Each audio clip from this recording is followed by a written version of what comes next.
everyone. I'm Judy Gold, and I am so excited to be moderating this panel. This is a presentation of the Atlanta Jewish Film Festival, and today, so excited, we're going to be discussing the classic, the Jewiest, the most incredible movie, Brighton Beach Memoirs. Okay, I'm verklempt. I just rewatched the movie, so I'm so excited to have our guest here, Jonathan Silverman. Hi, Atlanta. Hey, Atlanta. Who played Eugene? I don't know.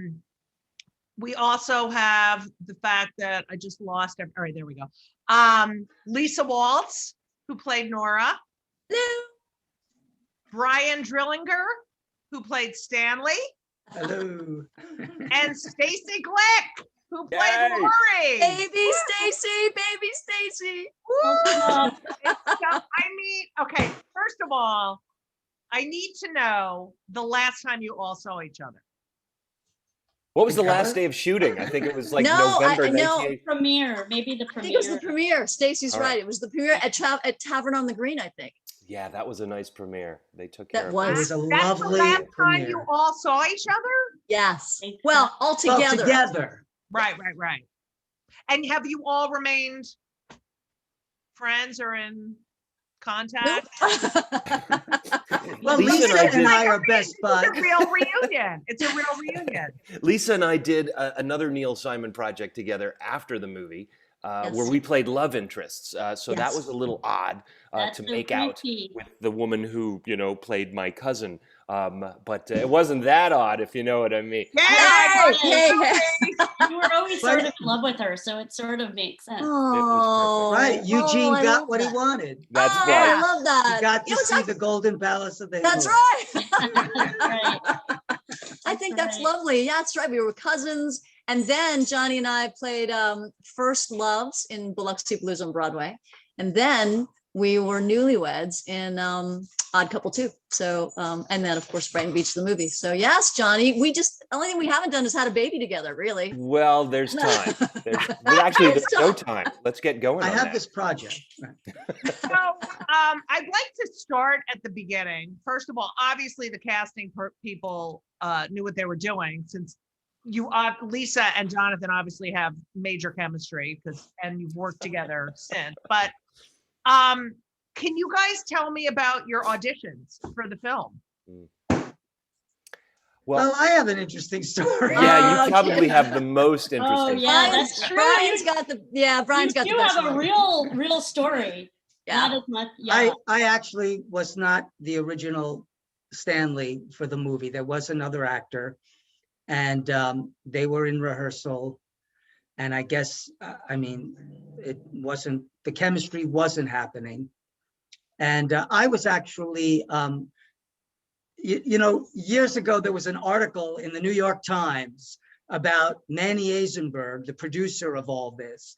Manny Eisenberg's stable of actors that he moves around from project to project.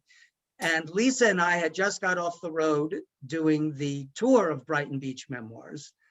And she was going to do the movie, and they had asked me to do the show on Broadway. So I was excited. I was doing it on Broadway. And I don't know, about 2 weeks into doing the run on Broadway, I get a call, could you come in for an audition? And when you come in, just be really like surreptitious, because we're sneaking you in. and I literally, I went in and walked by the dressing rooms with everybody's name on the door. And I had an audition with Neil Simon and Gene Saks and Manny Eisenberg. I went home, and as I got in the door, the phone was ringing. We'd like you to do the movie. And the next day I show up, and suddenly my name is on the dressing door, penciled in. Are we gonna mention the other actors? Do we know the other The, actor? the No, other, that's not appropriate. the but, other actor, I don't know if it's fair to mention his name, but the other actor was the first actor cast in the entire film. So Wow. he knew about this project for so long, and it was his first. It was his first, break. Right. He has since gone on to a pretty spectacular Exactly. movie He's career. done very a well for dynamite, himself, so- dynamite Very well. actor who didn't need to do Wow. this little schlocky Jewish film. Exactly. Okay, So so it everyone, all worked out for everybody. when everyone is done with this, Google that and we'll find out. who that is. Okay. So, anyone, so did you all audition for Neil? Oh with yeah, Neil yeah. I mean, Simon and I know, as Brian mentioned, a slew of us, this little trio here, had done productions of the play. I had done, Yeah. I think 2 years worth of performances of the play of Brighton Beach Memoirs, both in New York on Broadway and around the country, including a stint at the Fox Theater in Atlanta. But So did we. our lovely casting director, who has since passed away, a genius of a casting director named Howard Fuhrer, was sort of given an edict, I suppose. No one in any of the theater productions of Bright Beach Memoirs will be in the film of Bright Beach Wow. Memoirs. It's going to be something very special, because Lord knows theater actors are not special. So we kind of cut to gave. prom. Yeah, Okay, yeah, hi.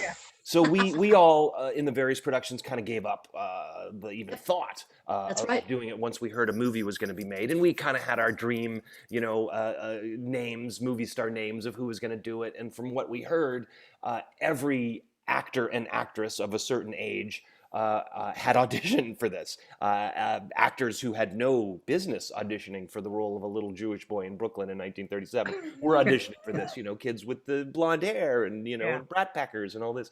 And they couldn't find anybody. And ultimately, in my case, the way Neil had told me the story was, Neil said, "Well, what about Silverman? He's been doing the show for a couple of years. I think he could probably pull it off. Let's at least bring him in for an audition." And I remember going in for the audition, and it was bizarre auditioning, as Brian mentioned, for something you're already doing. And then they said, "Okay, we're going to fly you to New York, and we're going to do a screen test." And I had never done a screen test before. I had, heard stories about screen tests, but they had built a set, and I went through the various hair and makeup and wardrobe processes, and I was, sent into that world. And I did this one day. It was an entire day, I think 2 or 3 scenes of auditioning, and signed a 10-picture contract at Universal's Wow. option. I mean, it was a whole to do for something that may never happen. Right. And then I flew back to LA, and they had to let me know by a certain amount of time, like 3 weeks, maybe 4 weeks, and I heard nothing. And I was in college at the time. At the time I was at USC, and I remember just coming home from school one day, and all of a sudden getting a phone call that I got the job. Just That was I my story. remember those phone calls. Yeah. Like he waited for, that Yeah, that right. is gone. That is Oh boy, gone. right? Yeah.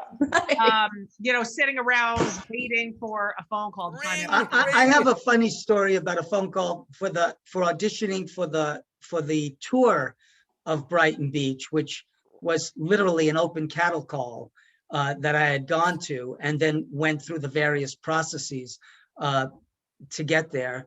At the time, the producer Manny Eisenberg had I don't know what his title was, assistant producer, whatever. But the man's name was Max Allentuck. And I come home from work one day or whatever I was doing, and I get a call, and he says, "This is Max Allentuck. We'd like you to do the play." Now, I have an older brother, like Eugene had an older brother, and my older brother is kind of like Eugene's older brother. And I swear I thought it was him playing a Punky. joke. And I thought he said Max Bialystock. And I start riffing with Max Allentuck, which you guys know Max, but he's not Mr. Ha-ha joke, Max Allentuck. So I'm like doing all these, yeah, blah, blah, blah, blah. And like after a few minutes, I'm like, this isn't Michael, my brother. It's one of Nice, the most Brian, nice. embarrassing You know, acceptances of a job. Ray Stark is listed as the producer who The was movie Fanny producer. Bryce's son-in-law. Yeah. Did you meet him? Oh, yeah. Yes. Quite a character. Really? Yeah, Right. we had caught him in the latter stages of his career in life. Right, So yeah. he was a little a little out there, but God, what a legend he was, and he was Yeah. very kind and very lovely and very proud of this movie and the little opening first day gifts and last day gifts Yeah. that he Oh. would hand sign. Yeah. It was a very special man.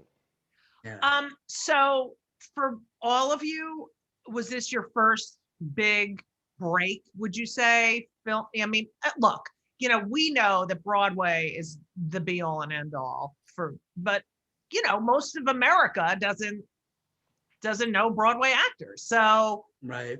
you get this film. Is it the first huge thing that you all do? Yes. Pretty much. Yeah. Yeah, I mean, I already had done one or two movies. I had my SAG card. I did this silly little movie that for some reason still kind of plays on. It was with Sarah Jessica Parker and Helen Hunt. It was called Girls Just Want to Have Fun. Right. And Sure. Yeah. so I thought I knew what I was doing. But then we started shooting this, and it was just majestic and epic and beyond the scope of anything I'd ever participated in. And then they, for whatever reason, gave me the end introducing Jonathan Silverman in the title. That's right. Yes, I does that did. mean- Yeah. Yeah, does that mean everything Yeah. I did beforehand didn't count? I wasn't That's right. actually there yet. I'm sure your agent negotiated for that. Yeah, probably. Ah, exactly. Go Stacy. A special thing. So you're a young girl on the set. Yeah. I mean, you're I was gonna say I barely remember the audition. And I was like a nice Jewish girl from Long Island who was acting. I started when I was 8. And this was my first feature film, but I had done some TV stuff, and I was on a soap opera for a year before I did this. So Oh, I was, didn't know that. yeah, so I was like actually, soap opera. it was Search for Tomorrow, which Oh at, yes, which yes, at the Oh. time, and I guess was like the longest running soap opera, in existence. And so I had a recurring role on that. I played a little girl named Andy McNeil who was an orphan and had a friend who pretended to be an older brother. And I wound up getting diabetes and running away and going into Yeah, soap operas. oh my gosh, and going into a diabetic coma with a homeless person. Sure. Yeah, a very dramatic run on Search You for can't Tomorrow. make this stuff up, right? Nope. Yeah, so I was in 6th grade when I did that. And then I guess I must have been, when we filmed Brighton Beach, I must have been in 8th grade. I don't know exactly when we filmed. I don't remember the date. But you were actually the most experienced actor of the Yeah. four of us. Maybe. In front of I film, think that- anyway. I mean, Brian, I think she's right. I think you're Probably. right. I had never done Broadway. I had done a little bit of off-Broadway theater at that point, but yeah. But this was my first feature film. And it So was wonderful. I have to say, I mean, I only acted until throughout high school, and then I stopped. But of all my memories, I think Brighton Beach was probably up there with the best. It was a wonderful experience. and Really it was wonderful a people. set. It wasn't. I mean, I know the cemetery wasn't a set, but the house was a set. The house was a set, but Right. everything else were locations. right. And like Johnny was saying, I mean, when he says epic, because I mean, creating this, late 30s feel, it was just spectacular. And, they find these incredible locations, which actually happens to be very close to where I grew up, but they're great locations anyway. I was shot really curious. Oh, I'm sorry. Go ahead. No, it's all right. I think we shot it at Kaufman Astoria Kaufman Studios, Astoria, guys, yeah. right? Yeah. And it was shooting right at the same time. I remember now was the Money Pit. The Money Pit was there at the same Right. time, right? And Weren't they also shooting in with, the other? Yeah. Woody Allen's Radio Days was shooting at the Right. same That's time. right. I And it didn't was the remember same. either It of was the those same things. decade. as ours. So we're all running around in knickers and That's right. old school that's so schmatas. funny. Yeah. First of all, I just have to say the casting of Blythe Danner and Judith Ivey as Jew. I mean, I'm watching this and I'm like, no Jews were that skinny. You know, like they're thin, they're tall, they're blonde. Yeah. And it's to me that just says a lot about Hollywood. But the dialect, that was what was fascinating. Did you guys have a dialect coach? Because it was right on. I mean, No. Well, I mean, I'm honestly from Brooklyn, so. right, yeah, I yeah. know. Comes by that honestly. Yeah, Brian, yours was the only accent Yeah. I didn't quite Well, buy. Johnny, Yeah, Brian. remember, Johnny, do you remember? It was like the last scene that you and I shot together. It was on set, but it was the garage Yeah, and yeah. it was the masturbation thing, and, One of those. and Right. I remember Gene Sachs, the director. I was saying to John, Johnny's talking about, I had this dream and all these things, and I said puberty, like that, puberty, and Yeah. Gene Sachs stops. He goes, puberty, puberty, on the whole set, right? That's when you're fixing the radio, right? Yeah. Yeah. Exactly. So he So really got on my case for 4 years of college Puberty. speech, and I wasn't allowed to use it. Oh It boy, was well, I'm a amazing. Jewish girl from Long Island, and my parents are both from Brooklyn, and I grew up, my grandparents were from Brooklyn, so for me, it was like, my backyard. it's just amazing. It's all perfect, every single one of them. Hmm. So I'm curious as to, well, first of all, was Neil Simon there a lot on the set? A lot. Yeah. Yes. He was making rewrites on napkins, He Yes. was literally, this isn't working, give me a second. And That's exactly right.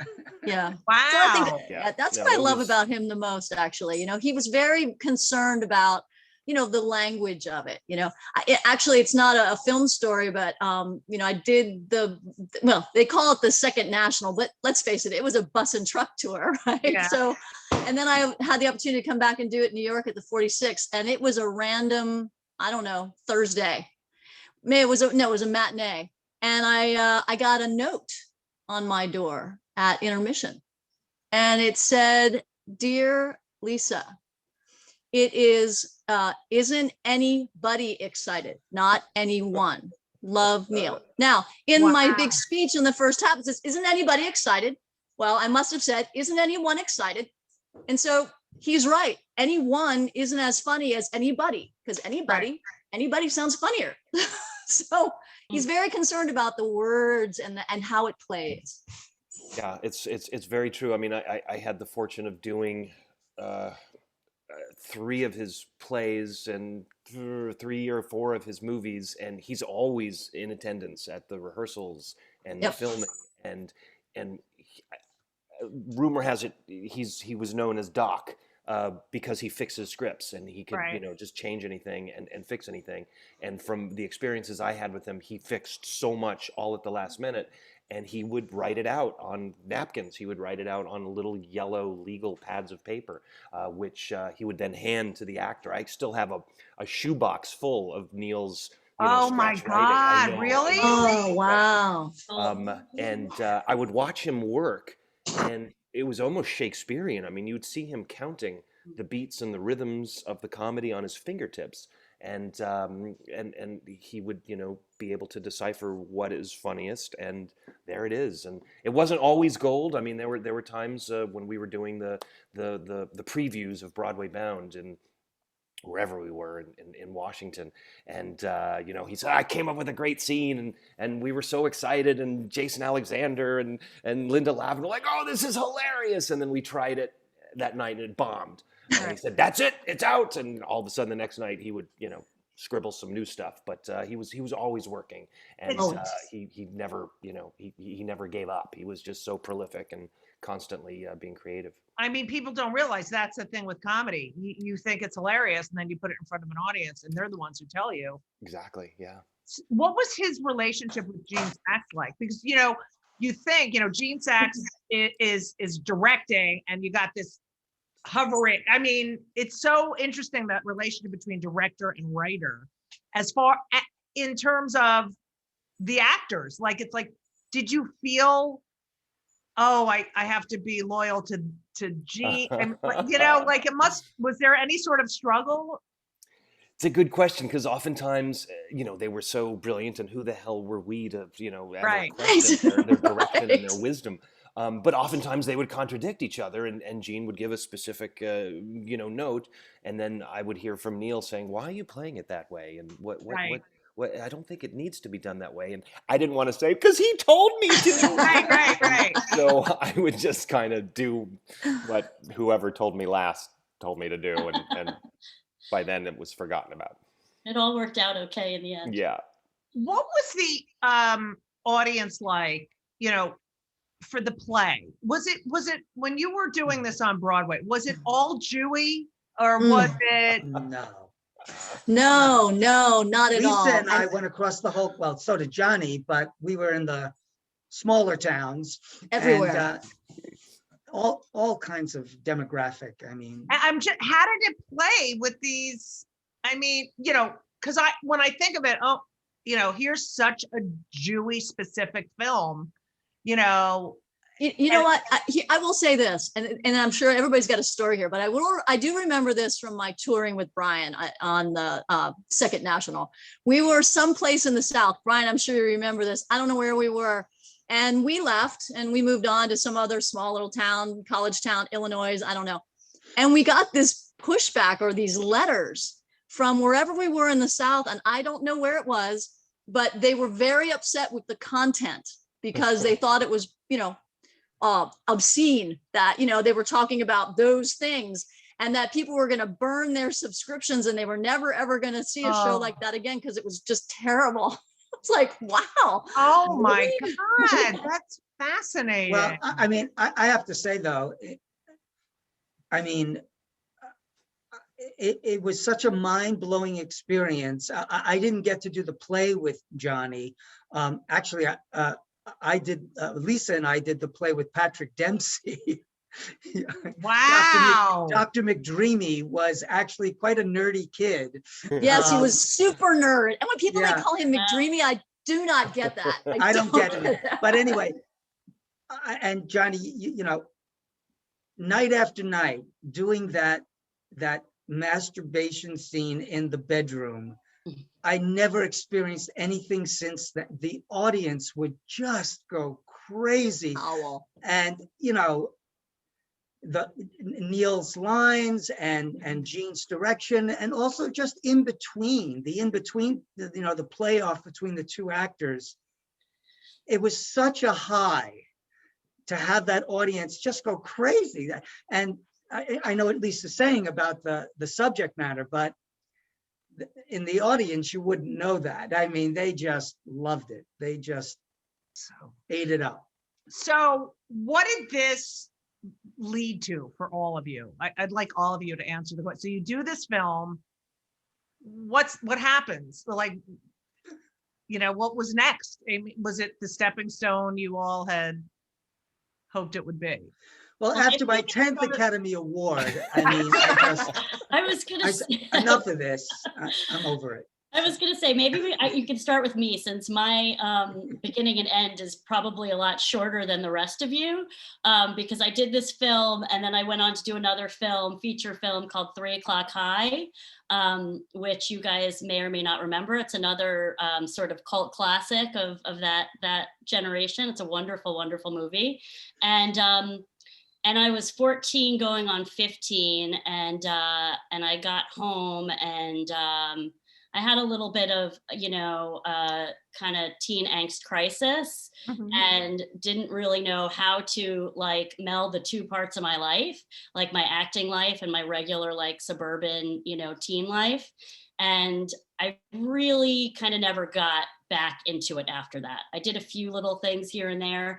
And then when I went away to college, that was sort of where. And you're a literary agent now, which is fascinating. Yeah, And, I became a literary agent over 20 years ago and have never looked back. and So, you don't miss it. You don't miss the, no, I don't miss it. I do you like, ever get recognized? I mean, not anymore. I did for many, many, many years in college.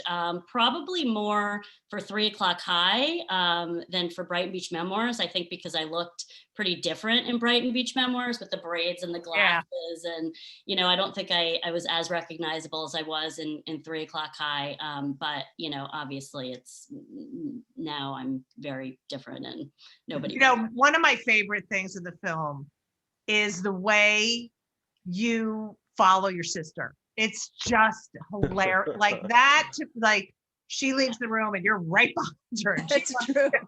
And Yeah. it's so, because I'm a youngest, and even though I thought my sister, I mean, I know my sister's not cool now, but I thought she was then. But just that whole, like all the relationships and and who you are in the family, it's so specific. And I just, it's so great. Okay. So, Yeah, she's a great character. Laurie is a terrific character in the play and in the movie. Okay, Brian, you're like now. Don't forget, we need to talk about this before we Oh, take. what is that? Everybody answer the questions first. Oh, okay. Brian, Something special that I have, a prop. okay, we'll end on that. Okay. Brian, you are producer, writer, actor, director, teacher, and you have no hair. So, I'm kidding. So, I mean, John. Oh, No, I'm kidding. This is a wig anyway, so don't Yeah, worry. I know. Yeah. What came from this? I think everything you just said came from that. I mean, do people still, I mean, you still have the same face. I mean, do people? It's fun, and like Stacy was saying, over the years, it's like, weren't you? Didn't you? Yeah. All that kind of stuff. And I mean, it was an incredible experience. Since then, I've gone on as an actor to do a bunch of, different theater and film projects and stuff. And but I did get into producing a bunch of years ago. I have a producing partner, and been behind the camera for a while. I just co-directed a film. It's called Extra Innings. It's on Amazon Prime right now, and you really should see it because it should be at the Atlanta Jewish Film Festival. Wow, It is the dramatic version of Brighton Beach Memoirs. It's like the same story, take out the comedy, give it some intense drama. There it is. It's Brooklyn. It's in the 60s though. Who's Brooklyn playing in the Nora? 60s. Who's playing Nora? Yeah. Really good. It's really So good. cool. Check it out. It's free on Amazon right now. So yeah, I've been involved with a lot of behind the camera projects. I mean, this year, besides Extra Innings, there's a horror called Bad Impulse, which is also on Amazon Prime. I produced that, and I have a little acting thing in it. And an upcoming film called The Runner, another drama that will be coming out soon. So I've been doing a lot of that stuff. I've dabbled in writing.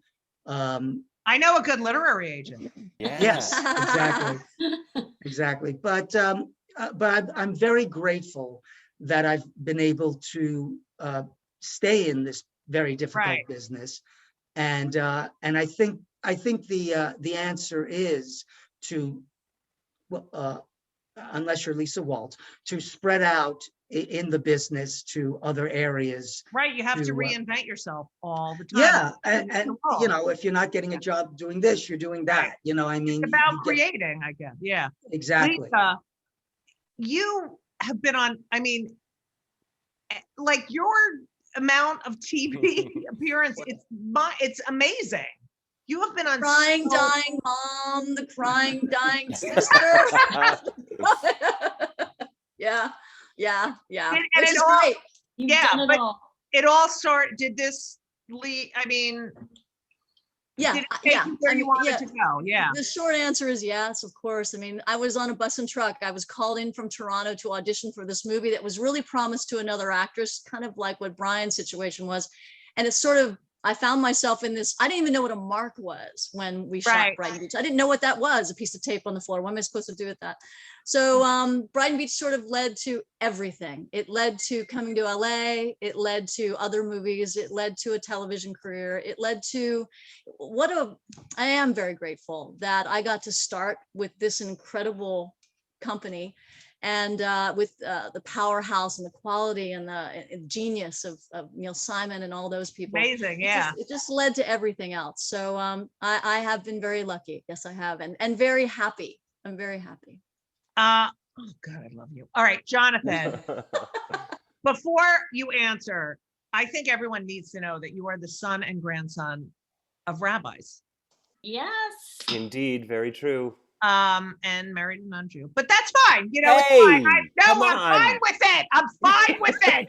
No. And she has a big crush on you. You guys met once, and I had to pry her away from you. Really? She just thinks, and I think so too. But she's a you know huge what? fan of yours. Prepple. And those are her Emmys in the corner, by the way. So I married well. Nice. Was the family upset about the? Of course not. They like her more than me. Yeah. Okay.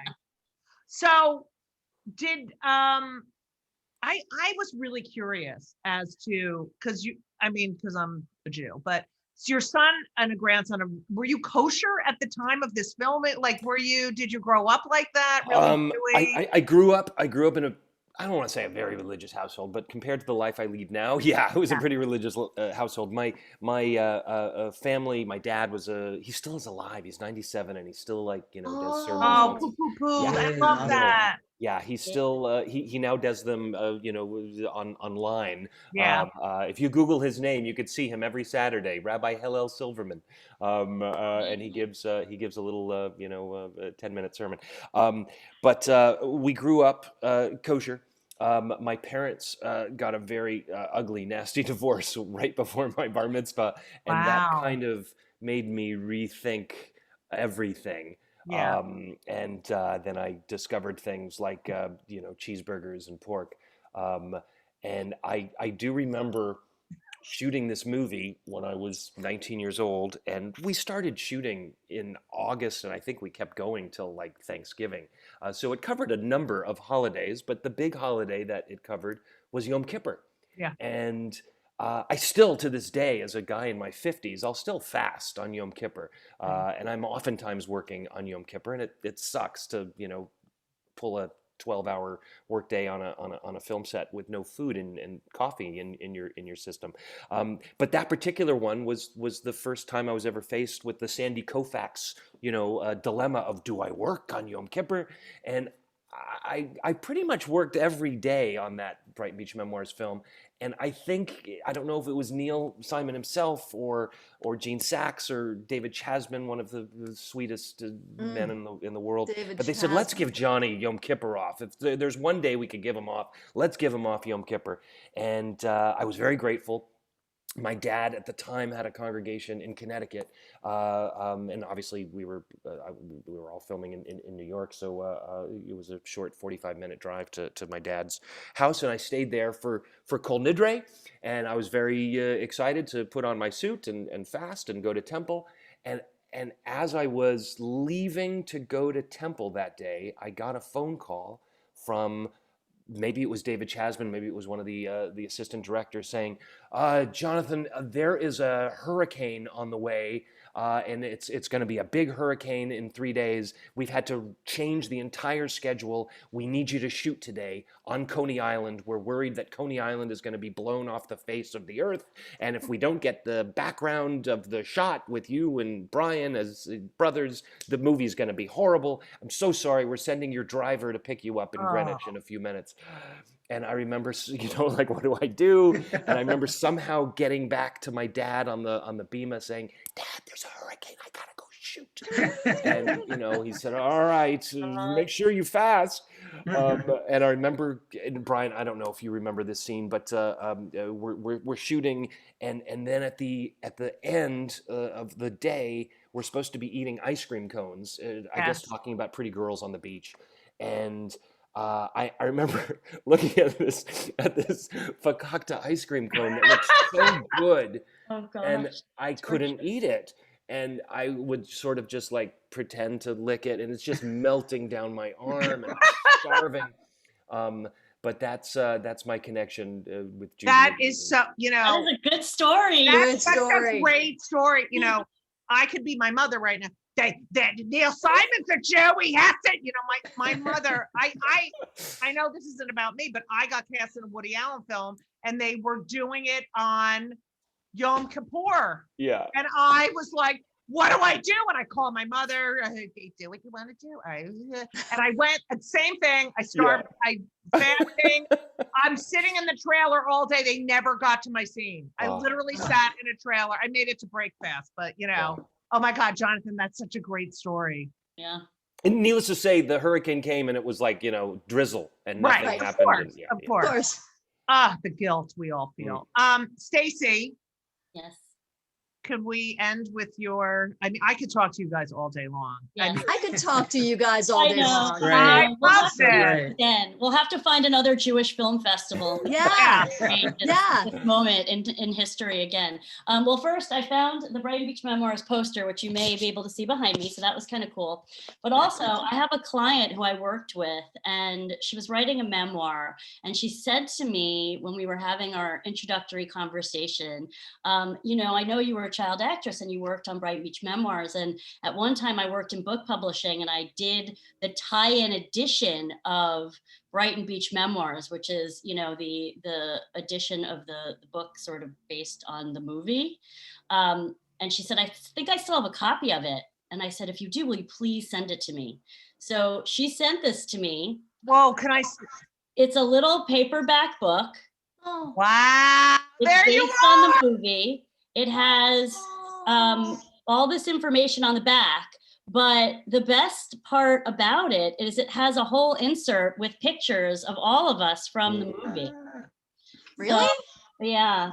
I don't know. Oh, wow. Oh, look at Stacy. Look at Stacy. Oh, that's great. Oh, that's really So cool. I'll just show you a few, but it's so cool. And believe me, I wish that I had more copies and I would send them to all of you. Oh God, look at that one. Oh, that's so look at funny. that. Wow. So I have there's a hair. whole bunch. There's like 5 or 6 pages of photos. Look, there's Blythe, Oh Oh Wow. my God. God. Wow. Pretty picture. right? That's great. So it's just really cool that I have this. So I literally have it sitting in my living room up on my bookshelf, all the time. That is so Wow. adorable. That Wow. sweater, Jonathan. I kept That Good sweater. stuff, right? this, and it's so loose at the bottom, and I'm just like, oh, it needs a lift. Yeah. Johnny used to pull on that sweater all day. Yes. long. All day long. He used to pull on that sweater. Oh, I'm just. I I love finally- that. I do remember the poor Oh. wardrobe department because again we shot this thing for 3-4 months and I was a late bloomer, which is probably You why were at age growing, right? 19, playing a 15-year-old, I yeah. could get away with it. But all of a sudden, I started growing like a foot, and they would have to like change my knickers all the time and the sweaters, and I kept outgrowing everything. But those were the Well, days. look at you now. Yeah. Yeah, Oh my God, this was so fun. I love you Really guys. I Judy, feel- thank you for doing this. I wish Thank we had this you. when the movie came out. This would have been such a Oh, I nice, like, know. a Yeah. nice thing. But computers weren't invented yet, so. And thank God for the Atlanta Jewish Film Festival. Yay, That's right. Atlanta. Yay, Atlanta Yay. Jewish Film Yay, Festival. Atlanta Jewish Film Festival. Um, Thank you guys. I can't thank you guys enough. This was such an honor for me. I wish you all the best. You're just all so friggin' talented. I was going to say F, but the Atlanta F, Jewish. but- And no curses. Look, we went through the Yeah, whole Hey, we did all the Yeah. way through. or Yeah. a shit Nicely. in there. Puberty. Brian said puberty a lot. I did Yeah. say puberty. Kind of I even freaked said me out. masturbation. Yeah. That's yeah. true. But is that a curse? I mean, No. I think we should all end by saying the most nasty thing we could say. No, God, no. Let's see. Let's Can we all end remember? by saying, Can we remember a John line from Hoff. the movie? Huh? Maybe we should all end with a line from the movie if any of us remember any lines from oh, the that's good, Casey. I Uh, don't remember any right now. I have A to little think piece about of it. dialogue. Well, we have Brian. You have to say. Actually, I have the play right here. Yes, I can- read some. yeah, Yes, some read of your would you please something. read some favorite excerpts passages. from the play? Please read an excerpt. Okay, Eugene, I finished. Do you see liver on my plate? That's the first thing I opened to. That's a good Good line. scene. Oh, That's Yeah. a good line. Do scene. you see? We you shot- know what? we shot We do that- need to that do a dinner second. scenes. We need to do a second part of this whole thing and just Yeah. talk about the liver scenes. Oh, That's yeah. next liver time. looks so disgusting. That scene literally took a week of our lives to shoot Wow. one Yes. dinner, and the prop guys always had fresh, disgusting Lots liver of for liver. us in front of our Liver. face. It was Have you guys real ever eaten liver. liver? Have you ever eaten liver since? Nope. No, I On stage, and I'm sure it was the same formula for your productions, guys. But the liver was like a little piece of bread because obviously with the Yeah. 1,500 people in the audience, they Right. couldn't see what it was, and that was fine to eat. But all of a sudden, we're shooting the movie, and it's real liver, and we're eating it, and it's just awful. I Wow. will say, I learned something from Bob Dishy, who played our dad. He would never eat. He would look like he was eating. He was always cutting. He had food on his fork when he was talking. He would kind of pretend he had food Yeah. in his mouth. He never ate a damn bite of liver Wow. the entire week. And all of us have like spit buckets because we're just Yeah. nauseous. And any other movie scene I've ever done where you're supposed to eat, I remember Bob Dishy in the liver scene. And he's like, no, just don't do it. so funny. So All thank you, right. Bob Dishy. Well, So we end with liver.